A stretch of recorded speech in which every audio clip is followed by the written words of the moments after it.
So thank you all very much for being here. Um, a little meditation technique that I shared with the 2022 group, but I don't think the 2021 group, is this method of linking your object of meditation to your breath. This is kind of a little bit of a nebulous practice, but I've found it very effective over the years. So what you do is just mentally link your breath to your object of meditation. In this case, well, it can either be your mantra if part of your daily practice is mantra yoga, or it can be the sensations within your inner body. Just mentally make the decision to mentally link your breath to the object of meditation. And because you never stop breathing and the breath is linked to the object of meditation, you kind of don't lose the object of meditation because you never stop breathing. Now, some might say, well, like, how do I do that? How do I link my breath to the object of meditation? Just kind of do it mentally and it'll come to you. It will. There aren't kind of any more definitive instructions than that. It's just deciding that you've done it. And then with the two linked and you never stop breathing, it makes it easier for you to hold your object of meditation without being distracted away from it. So give that a try. I hope you get some benefit from it. This meditation this morning will be unguided, so I will prompt us in 15 minutes. Have a lovely practice.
Please gently redirect your awareness. Allow your consciousness to gradually become less absorbed as you begin to arise from meditation.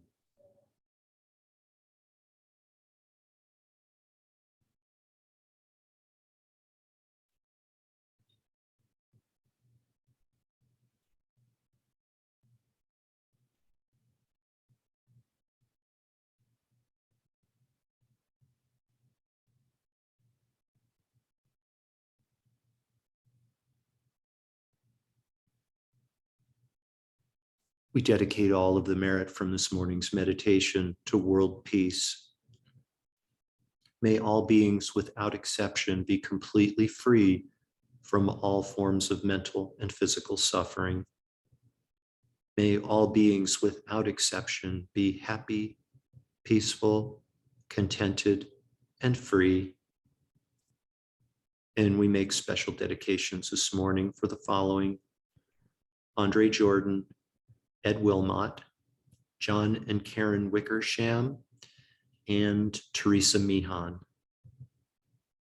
May all of these beings, as well as everyone in the world, may they enjoy a swift and complete return to perfect and physical and emotional health.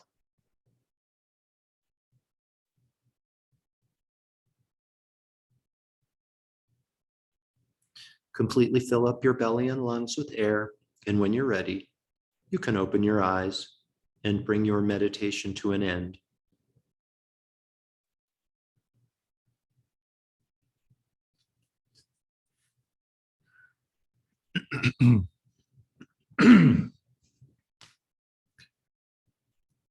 Welcome back, everybody.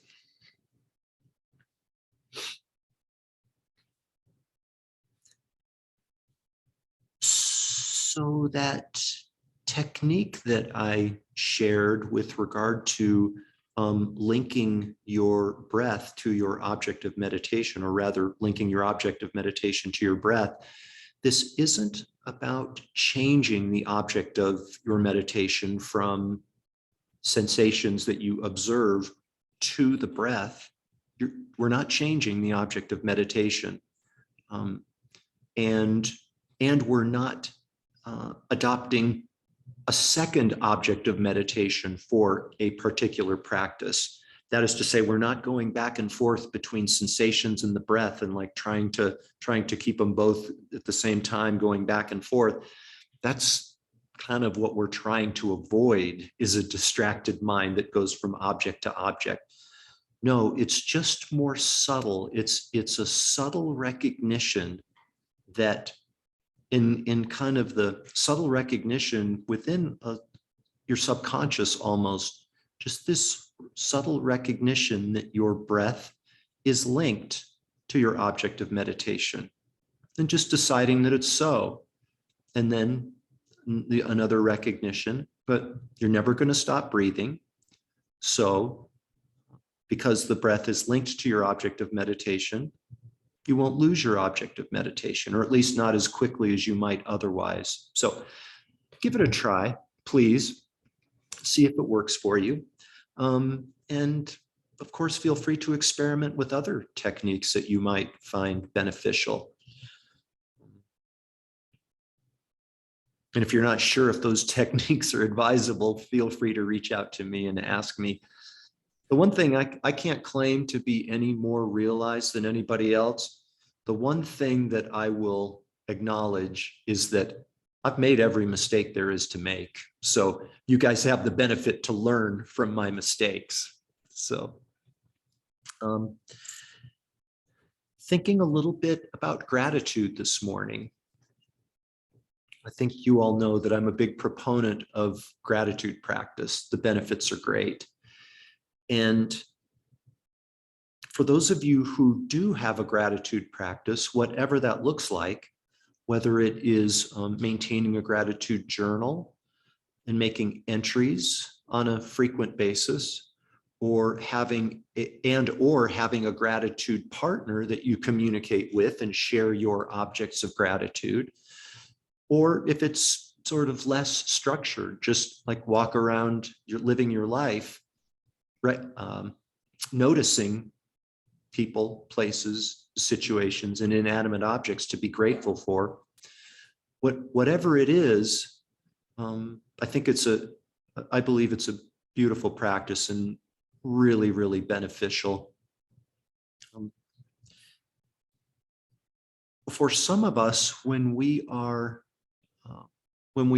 engaged in gratitude practice, again, whatever form that takes, it may be that our objects of gratitude are, for example, I got a good night's sleep last night, or I'm grateful that this situation at work played out the way I hoped it would, or this person did something nice for me. I was the recipient of this nice gesture from this person. Or my partner responded to a difficult conversation the way I hoped she would. The common denominator in all of these examples of gratitude is me. I got a good night's sleep last night. This situation at work that affects me played out the way I hoped it would. This person did something nice for me. My partner responded to a difficult conversation the way I hoped she would. So it kind of, in keeping with our Lojong practice and the Lojong teachings, what if we directed our gratitude toward other people and other situations, right? So for example, how about this? I'm grateful for cats. I'm grateful for cats because they provide such a great example of living a Zen-like existence. And it's kind of true, really. I mean, cats act out, it's true. And, we know that cats can act out. And at the same time, they have this smooth movement, kind of the way they lie down and sleep. It's just, artists draw paintings of this and make sculptures of the way of cats all the time. Eckhart Tolle says, I've lived with several Zen masters throughout my life, all of them cats. So what if we adopted cats as an object of gratitude? Grateful for the example that they set, period. Not necessarily grateful for the example that they set for me and how I benefit. Maybe it's dogs, gratitude for dogs.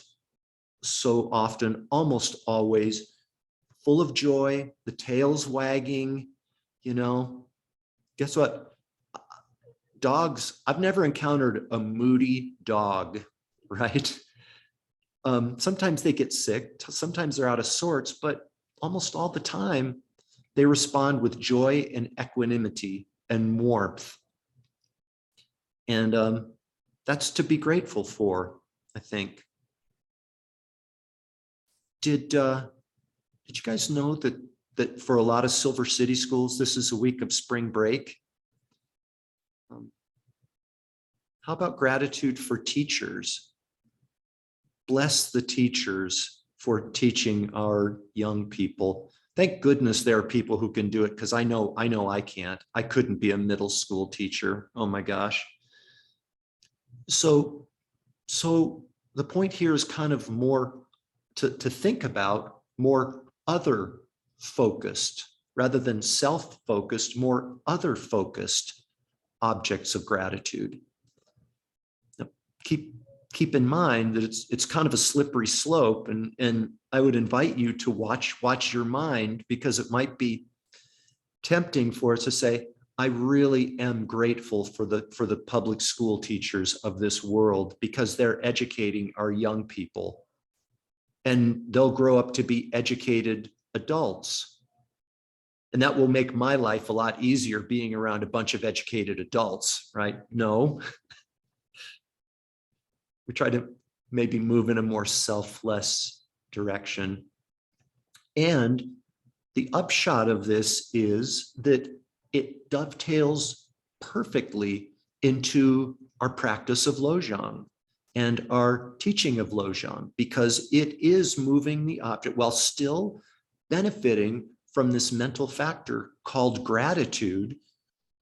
We're moving away from a place of self-importance to recognizing and appreciating the importance of those around us.